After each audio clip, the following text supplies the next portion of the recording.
মার্কিন পররাষ্ট্র দপ্তরের ব্রিফিংয়ে শেখ হাসিনার বক্তব্যের উপর নিষেধাজ্ঞা ইস্যু। দোয়া করবেন ভাই, বোবা হয়ে আছি, বলছেন পলক। জানাবো ঘুম ভাঙতে আটকে ওঠেন আজহারী। এবং সর্বশেষ জানাবো আওয়ামী লীগের বিচার ছাড়া কোনো নির্বাচনে যাবে না নাগরিক কমিটি। শুনছিলেন সংবাদ শিরোনাম, এবারে বিস্তারিত।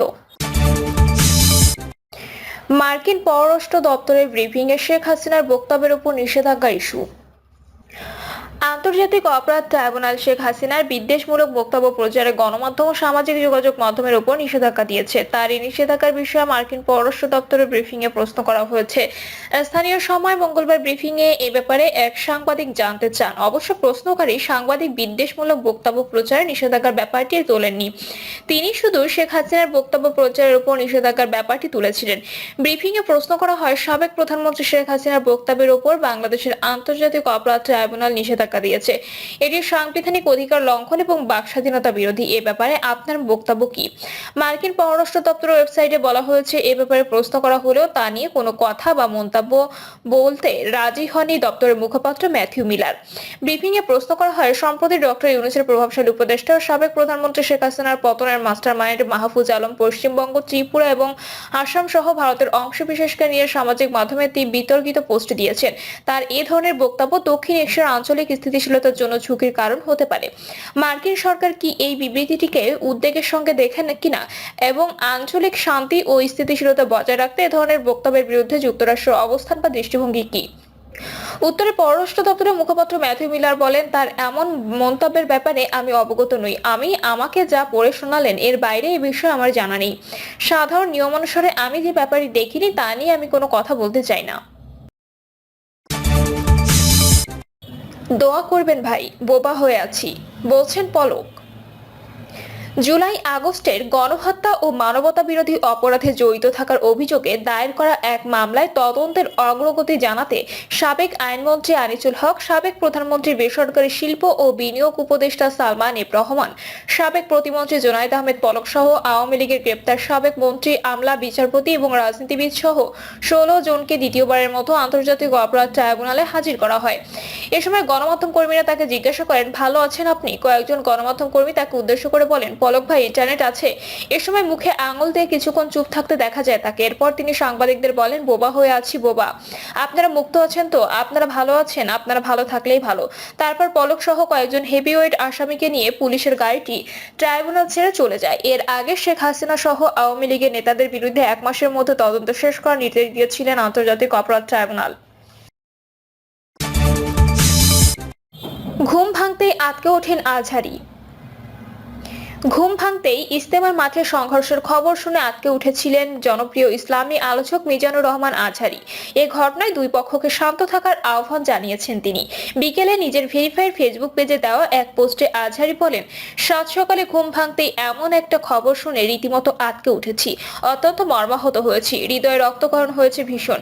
আহারে, আমার দেশে এক মুসলিম ভাইয়ের হাতে আরেক মুসলিম ভাই রক্তাক্ত, এই দৃশ্য কেমন করে সহ্য করি। তিনি আরো লিখেছেন, মদিনার আউস ও খাজরাজ গোত্রের ভেতর ছিল শত বছরের শত্রুতা, দা কুড়াল সম্পর্ক বললেও কম হবে। সেই শত্রুতা খোঁচাতে নবীজির 1 ঘন্টাও লাগেনি, কেননা তিনি সমস্যার একেবারে গোড়ায় হাত দিয়েছিলেন। নবীজি দেখলেন দুই গোত্রের মাঝেই ভীষণ রকম ইগো প্রবলেম, নিজেকে সেরা ভাববার বৃষ্টি প্রবণতা। নবীজি তাই শুনিয়ে দিলেন তাওহীদের সবক। শোনো, তোমরা কেউই বড় নয়, বড়ত্ব একমাত্র আল্লাহর শান। তাই একবার যখন আল্লাহর শ্রেষ্ঠত্ব মেনেই নিয়েছো, তখন আর নিজেকে ছোট ভাবতে বাধা কোথায়? আল্লাহর ইচ্ছায় সামনে নিজেদের সঁপে দাও, সব ভেদাভেদ ভুলে যাও।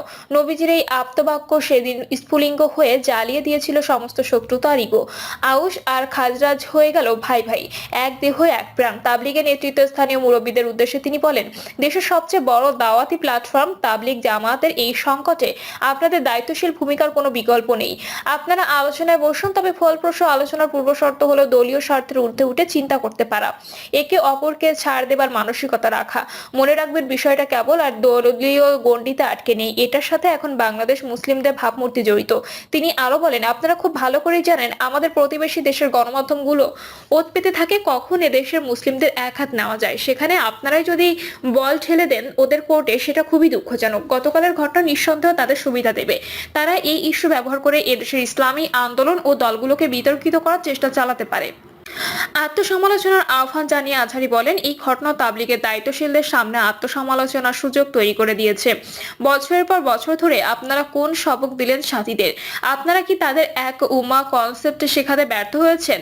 আপনারা যথাযথ তাবিয়াত দিতে পারেননি বলে সাথীরা আজ সত্যিকার শত্রু চিনতে ভুলে গিয়েছে, নিজেদেরকে শত্রু ভেবে বসে আছে। পৃথিবীর অন্যান্য দেশে তাবলিগের দুই পক্ষ যার যার মতো কাজ করছে, কিন্তু এমন মারামারি তো হচ্ছে না, কারণ তাদের মধ্যে উম্মাহ স্পিরিট আছে। উম্মাহ স্পিরিটকে যত বড় করে তোলা যাবে, দলীয় স্বার্থ তাদের কাছে তত নগণ্য হয়ে উঠবে। তাবলিগের সাথীদের উদ্দেশ্যে তিনি বলেন, আল্লাহর ওয়াস্তে সংযত হন, আল্লাহকে ভয় করুন। মুসলিম ভাইয়ের রক্ত ছড়ানো আর যাই হোক নবীজির উম্মতের বৈশিষ্ট্য হতে পারে না। এটা স্টেপ আসাবিয়াত তথা দলবাজি। আর আসাবিয়াতের পরিণতি কত ভয়াবহ তা নবীজির জবানিতেই শুনুন। যে আসাবিয়াতের দিকে ডাকে সে আমার দলভুক্ত নয়, যে আসাবিয়াতের জন্য লড়াই করে সে আমার দলভুক্ত নয়, আর আমার দলভুক্ত নয় সেও যে আসাবিয়াতের ওপর মৃত্যুবরণ করে।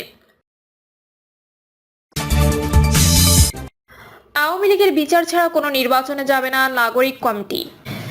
জাতীয় নাগরিক কমিটির আহ্বায়ক নাসির উদ্দিন পাটোয়ারি বলেছেন, শেখ হাসিনার বিচার ব্যতীত, আওয়ামী লীগের বিচার ব্যতীত এবং যারা আমাদের উপর সরাসরি গুলি চালিয়েছিল তাদের বিচার ব্যতীত আমরা আর কোনো ইলেকশনে যাব না। নাসির উদ্দিন পাটোয়ারি বলেন, গত 15 বছরে আমাদের ভোট নিয়ে ছিনিমিনি খেলা হয়েছে। আপনাদেরকে কমিটমেন্ট আসতে হবে যে আপনার সন্তানের ভবিষ্যৎ যারা নষ্ট করেছে, আপনার সন্তানের স্বাস্থ্য শিক্ষা ব্যবস্থা যারা নষ্ট করেছে তাদেরকে শাস্তির আওতায় না এনে আমরা যদি আবার একটি ইলেকশনে যাই এবং গত 15 বছরে যে মানুষগুলো অকাতরে জীবন দিয়েছিল, গুম হয়েছিল, খুন হয়েছিল, পঙ্গুত্ব বরণ করেছিল, তাদের ন্যায্য হিসাব ব্যতীত আগামীতে কোনো দল বা পক্ষ নির্বাচনে যায়, তাহলে আমরা মনে করব তারা জাতীয় শত্রু, তারা জনগণের কাছে বেঈমান হিসেবে পরিচিত হবে। তিনি বলেন, আমরা 71-এর বিচার এখনো বুঝে পাইনি, আমরা এখনো জামায়াতে ইসলামের ভূমিকার স্পষ্টতা জাতির সামনে বুঝে পাইনি। আমরা 90 স্বৈরাচারের আন্দোলনের পরে যে দুটি রাজনৈতিক দল বাংলাদেশের নতুন একটা ব্যবস্থা দেওয়ার চেষ্টা করেছিল, সেখানেও আমরা তাদের নতুন একটি কমিটমেন্টের জায়গা থেকে নতুন একটা ব্যবস্থা পাইনি, যার ফলে 15 বছর আমরা ফ্যাসিস্টদের পদানত হয়েছিলাম। তাই আমরা স্পষ্ট বলতে চাই, আগামীতে আপনারা আপনাদের প্রশাসকের চেয়ারে থাকবেন। বাংলাদেশে আমরা বিচারবিহীন কোনো নির্বাচনে যাব না। গত 15 বছর যারা গুম ও খুন হয়েছিল তাদের বিচার প্রক্রিয়া শেষ হওয়ার পরে আমরা ইলেকশনে যাব। জাতীয় নাগরিক কমিটির আহ্বায়ক বলেন, আগামীতে জাতীয় নাগরিক কমিটির উদ্যোগ ও বৈষম্য বিরোধী নেতৃত্বে যে একটি রাজনৈতিক দল আসছে, সেই রাজনৈতিক দলে আপনাদের আমরা সর্বোচ্চ সহযোগিতা কামনা করছি। আমরা আশা করি সেই রাজনৈতিক দলে আপনাদের ত্যাগ তিতিকা আমরা মূল্যায়ন করব। জনতা এবং মানুষের মধ্যে যে ভ্রাতৃপ্রতিম সম্পর্ক, সেখানে আমরা আপনাদের পাশে পাবো। এই কমিটমেন্টের মধ্যে যদি আমরা যেতে পারি, তাহলে বাংলাদেশে একটি শক্তিশালী দল আমরা উপহার দিতে পারবো, যে দলের মধ্য দিয়ে সেন্ট্রাল পাওয়ার বলি আর লোকাল পাওয়ার বলি, সেখানে আমরা একটি শক্তিশালী ভোট রচনা করে ভবিষ্যৎ বাংলাদেশকে সকল ফ্যাসিবাদ এবং বিদেশি ষড়যন্ত্র থেকে মুক্ত করে জনগণের যে সমস্যা সমাধানের রাজনীতি, সেখানে একটি অগ্রণী ভূমিকা পালন করতে পারবো। প্রিয় দর্শক, এই ছিল এখনকার সর্বশেষ সংবাদ। আপডেট সব সংবাদ পেতে চ্যানেলটি সাবস্ক্রাইব করে বেল আইকনটি ক্লিক করে রাখুন।